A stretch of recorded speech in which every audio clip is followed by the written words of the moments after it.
For decades, Henry Fonda was known as a man of few words, not because he had nothing to say, but because he believed some truths were too heavy to be spoken lightly. Hollywood tried again and again to make him talk about his pain, about his failures, about the friendships that shaped him. But one name, above all others, remained untouched by his voice: James Stewart. For years, Henry Fonda refused to speak publicly about the man he quietly called Jimmy, not out of indifference, not out of secrecy, but because the bond they shared was built on something Hollywood rarely understands: silence, respect, and moral gravity. When Henry Fonda finally broke that silence, it wasn't to create headlines. It was to tell the truth, slowly, carefully, and with the weight of an entire lifetime behind it. To understand why his words mattered so deeply, we must first return to where Henry Fonda himself began, a modest boy, from the heart of America, shaped by loss long before fame ever found him. Henry Fonda was born far from Hollywood lights in Grand Island, Nebraska, a place defined by open land, hard work, and emotional restraint. He grew up in a modest Midwestern household where words were measured, emotions rarely displayed, and responsibility came before comfort. His father worked as a printer, a practical man who believed in order and self-control. But the defining moment of Henry's youth came early and brutally. When he was still a teenager, his mother died suddenly. Her loss left a wound that never truly healed. From that moment on, Henry learned to guard his emotions, not because he lacked feeling, but because feeling too deeply became dangerous. That grief shaped everything that followed. It taught him silence, it taught him observation, and it taught him how to carry pain without ever announcing it. As a young man, Fonda didn't dream of movie stardom. He initially studied journalism, believing that telling stories meant reporting facts, not standing under a spotlight. But something inside him kept pulling toward performance, toward the quiet power of embodying truth rather than describing it. When he finally chose acting, it wasn't rebellion, it was commitment. He moved east and immersed himself in theater, enduring years of demanding stage work. There were no shortcuts, no glamour, only discipline. Night after night, he learned to respect the text, to strip away exaggeration, to let silence speak louder than gestures. While others chased applause, Fonda chased honesty. Those years on the stage forged his reputation. Serious, prepared, unshowy. He wasn't flashy, and he never tried to be. Instead, he built something far more rare in Hollywood: credibility. By the time he transitioned to film in the 1930s, America was entering one of its most uncertain eras. And without even realizing it, Henry Fonda was becoming the perfect face for a nation searching for moral clarity. When Henry Fonda arrived in Hollywood in the 1930s, the industry was overflowing with larger-than-life personalities. Leading men were expected to command attention, to dominate scenes with charisma, charm, and theatrical confidence. But Fonda walked in with something entirely different. He didn't perform like a star, he performed like a man. His strength wasn't in loud speeches or dramatic flourishes. It was in restraint, in stillness, in the feeling that behind his eyes something real was happening. Even when he said almost nothing at all, that quiet intensity made him stand out immediately. As he began landing major roles, audiences noticed that he brought integrity to the screen in a way that felt deeply American. Films like Jezebel and Young Mr. Lincoln revealed an actor capable of portraying vulnerability and moral seriousness without turning it into melodrama. And when he played Abraham Lincoln, it wasn't the booming, mythical figure many expected. Fonda's Lincoln was humble, thoughtful, almost painfully human. It was as if he wasn't trying to impress anyone, only trying to be truthful. But the role that truly defined him came in 1940, The Grapes of Wrath, as Tom Joad, a displaced Oklahoma farmer caught in the merciless machinery of the Great Depression. Fonda became the face of dignity under pressure. He didn't beg for sympathy. He didn't force emotion. He let the audience feel the weight of suffering through the calm control of his presence. And then came that closing monologue, the one that still echoes through American film history. The promise that he would be there wherever people were fighting to survive, wherever hungry people needed to eat, wherever injustice demanded resistance. It wasn't just acting, it felt like a moral statement carved into the screen. That performance earned him his first Academy Award nomination and cemented him as a major dramatic force. From that point on, he became associated with roles defined by conscience, duty, and moral conflict. Across the 1940s and 1950s, he built a body of work that wasn't just successful, it was principled. And yet, what made his career even more powerful was this. Even while he was becoming a symbol of integrity on screen, Henry Fonda's personal life was far more complicated than the characters he played. As Henry Fonda moved deeper into his career, the roles he chose grew darker, heavier, and far more challenging. He wasn't interested in comfort. He was drawn to stories that forced audiences to confront uncomfortable truths about justice, responsibility, and the frightening ease with which good people can fail. Again and again, he portrayed men placed in impossible moral situations. In the Oxbow incident, Fonda played a man who knows a lynching is wrong, yet finds himself powerless to stop it. The film offered no easy resolution, no heroic victory. Instead, it delivered something far more unsettling, a portrait of moral cowardice, of what happens when individuals surrender conscience to the will of the crowd. Fonda's performance was devastating precisely because of its restraint. He didn't rage, he didn't preach, he suffered quietly, fully aware of the irreversible consequences unfolding before him. That theme followed him into other films as well. In westerns like My Darling Clementine and Fort Apache, Fonda explored leadership, justice, and the cost of authority. These weren't stories about good versus evil in simple terms. They were meditations on responsibility, on how power can distort judgment, and how even well-intentioned men can cause harm. By the time the 1950s arrived, Henry Fonda had become more than a star. He was a moral compass on a screen, someone audiences trusted to wrestle with the questions society itself was afraid to ask. And then came 12 Angry Men. Not only did Fonda star in the film, he helped bring it into existence as a producer, risking his own reputation on a story that took place almost entirely inside a single jury room. As juror number 8, he embodied patience, reason, and ethical courage, calmly challenging prejudice and indifference with nothing but logic and empathy. The performance became one of the most influential in American cinema history. Teachers would use the film in classrooms. Courts would reference it. Generations would point to it as a model of civic responsibility.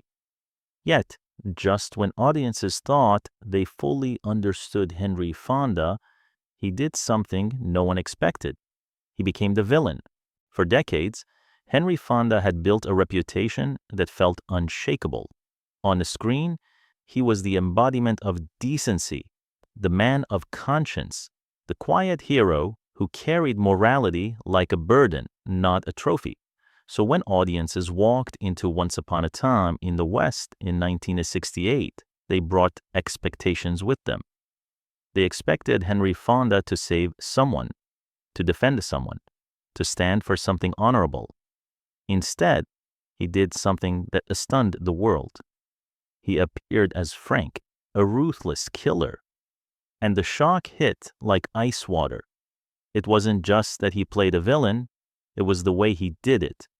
The calm cruelty, the cold certainty, the complete absence of remorse. It felt almost unbearable because it came from a face audiences had spent years trusting.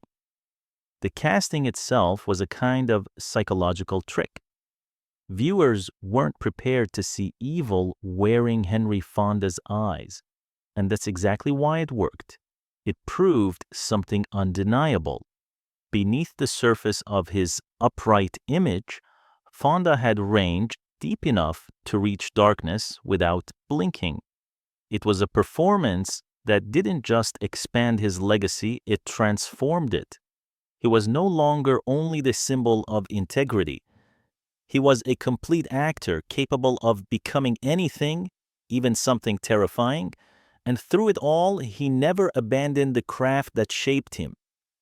Even as film made him a legend, he remained deeply tied to theater, returning to the stage again and again, as if the discipline of live performance was the only place that kept him honest. Colleagues admired him for it. Younger actors studied him. Many would later say Fonda was a model of integrity, not because he was perfect, but because he respected acting as a serious profession. Then, near the end of his career, something remarkable happened. Recognition finally caught up to him. In 1981, Henry Fonda won the Academy Award for Best Actor for On Golden Pond, a performance so tender and vulnerable, it felt almost like he was letting the world see the frailty he had spent a lifetime hiding. The following year, he received the Presidential Medal of Freedom, one of the highest civilian honors in the United States. It was as if America itself was acknowledging what audiences had long sensed. Henry Fonda wasn't just a star, he was part of the nation's cultural backbone. But behind the awards and admiration, his private life was turbulent in ways few people truly understood. And the story of his marriages reveals a man who struggled to find a stability off a screen, even while playing a strength on screen. From the outside, Henry Fonda looked like the kind of man who had everything under control, calm, disciplined, unshakable, the face of a steady American integrity. But his private life told a very different story. Behind the composed silence was a man who struggled to find lasting peace in love. Over the course of his life, Henry Fonda married 5 times, and each marriage became a chapter in a pattern that seemed impossible to escape. It wasn't scandal for scandal's sake. It was something quieter, sadder, more human. A man praised for stability, a searching for it. His first marriage came early in 1931 when he wed actress Margaret Sullivan. They were both young, ambitious, and climbing toward careers that demanded everything. The relationship burned hot but didn't last. By 1933, they divorced. It was brief, but it left its mark, and Sullivan remained an important figure in his life long after the marriage ended. In 1936, he married Frances Ford Seymour Brokaw, a woman from a more privileged background who brought refinement and seriousness into his world. This marriage became one of the most significant and most tragic in his life. Together, they had 2 children, Jane and Peter, who would later become icons themselves, each carving out a legacy that both honored and challenged their father's towering presence. But behind the public image, the marriage was deeply troubled. After 13 years, they divorced in 1949, a turning point that cast a long shadow over the family. The fracture didn't just reshape Henry's life, it shaped his children too, creating emotional distances that would echo for decades. Only a year after that divorce, Henry Fonda married again, this time to Susan Blanchard, who was only 21 years old. The age gap drew attention, and the speed of the marriage made people whisper. During their short time together, they adopted a daughter, Amy, expanding his family even while his emotional ground remained unstable. But the marriage lasted less than 3 years before ending in divorce. In 1957, he sought something different, something that felt like escape.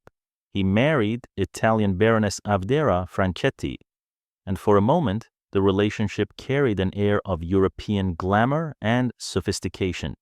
A fresh start, a new atmosphere, a chance to outrun the pattern, but patterns don't disappear just because the scenery changes.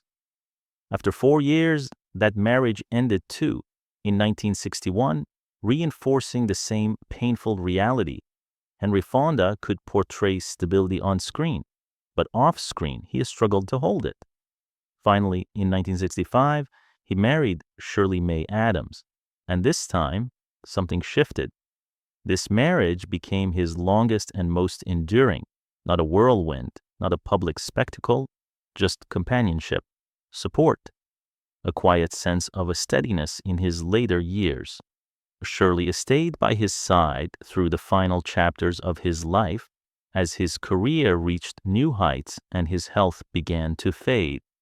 Their marriage lasted until his death in 1982, bringing a kind of closure to a long and complicated emotional journey.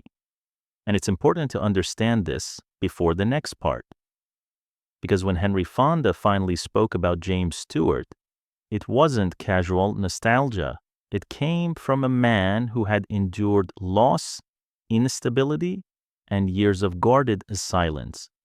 And when he spoke about friendship, loyalty, and character, he spoke with the authority of someone who had been tested by life itself. For most of his life, Henry Fonda almost never spoke publicly about his closest friendships in Hollywood. He was private to the point of severity, the kind of man who believed the work should speak louder than the man behind it. So when he finally opened up about James Stewart, it didn't feel like entertainment, it felt like testimony, because what came out wasn't gossip. It wasn't nostalgia for applause. It was a quiet, deeply human portrait of loyalty, humility, and a kind of greatness that doesn't need to announce itself. Henry Fonda looked back on their first meeting and remembered something immediate, almost instinctive. He said Jimmy was the kind of person you trusted before you even knew him. There was nothing false about him, no calculation, no hunger to impress. In an industry built on illusion, that authenticity hit Fonda like a revelation. And the reason it struck so deeply was because they came from the same soil. Both were men of Middle America, raised with values that didn't glorify fame, hard work, modesty, responsibility, a belief that stardom wasn't something to celebrate loudly, but something to carry carefully, because it could vanish overnight. Fonda watched Stewart's fame grow, and he didn't describe envy. He described admiration. He said success never changed Jimmy. If anything, it made him more careful, more grateful. And that detail matters because in Hollywood, success often reveals what a person truly is. In Stewart's case, it revealed humility. Fonda said Jimmy carried his fame lightly, deflecting praise and crediting others. And to Fonda, that humility wasn't an act. It was something rooted so deeply in Stewart's character that no spotlight could burn it away. But their bond wasn't just built through movie sets and shared laughter. It was strengthened by war. During World War II, both men made the life-altering decision to serve. And Henry Fonda never forgot what he saw in James Stewart. During that time, he said Jimmy didn't talk about the war, but you could see it in his eyes. He carried those experiences for the rest of his life. And Fonda believed something else, something even heavier.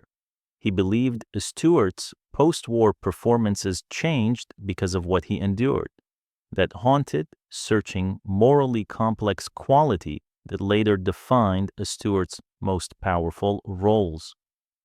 Fonda felt it was real, not technique, not acting tricks, something the war brought back with him, something you can't fake on a screen. Then Fonda spoke about something people rarely associate with James Stewart: self-doubt. He said, people assume confidence automatically comes with talent, but Jimmy questioned himself constantly. He cared so much about getting it right that sometimes it hurt him. Yet Fonda didn't describe that as weakness. He described it as Stewart's greatest strength, because that vulnerability was what allowed audiences to see themselves in his characters, the fear, the hope, the decency. And when asked about Stewart's legacy, Henry Fonda didn't hesitate. He said Jimmy represented the best of us, not because he was perfect, but because he tried to be honest in his work, in his friendships, and in his life. Then came the part that felt almost painful in its simplicity. Fonda dismissed the idea of untouchable Hollywood legends. He insisted Stewart wasn't a myth. He was a man first, and, in Fonda's words, a good one. In his final reflections, Henry Fonda's voice softened. He admitted he missed him. Not the star, not the image. The man who could sit with you in silence and somehow make you feel less alone. For Henry Fonda, breaking his silence wasn't about revisiting the past for attention. It was respect, a quiet tribute to a friendship that had endured fame, war, and time. And in speaking at last about James Stewart, Henry Fonda left behind something greater than a memory. A reminder that true greatness often lives not in loud declarations, but in character. Henry Fonda's final chapter unfolded the way he lived much of his life, quietly, without spectacle, with a dignity that mirrored the calm restraint audiences had seen on the screen for decades. On August 12, 1982, Henry Fonda died in his Los Angeles home, the familiar place that had long served as a refuge from Hollywood's demands and the pressure of a career that has stretched across nearly half a century. He was 77 years old. The official cause of death was heart disease, an illness that had increasingly weighed on him in his later years, gradually limiting the once vigorous man who had embodied strength, moral clarity, and resilience in so many unforgettable roles. But what made that final day especially poignant wasn't the diagnosis, it was who was there. At his bedside were his wife, Shirley Fonda, and his two children, Jane and Peter. Both had followed him into acting. Both had become famous in their own right. And yet, in that room, none of it mattered. Not the Hollywood legacy, not the public image, just a family gathered around a man whose life had so often been lived in front of the world.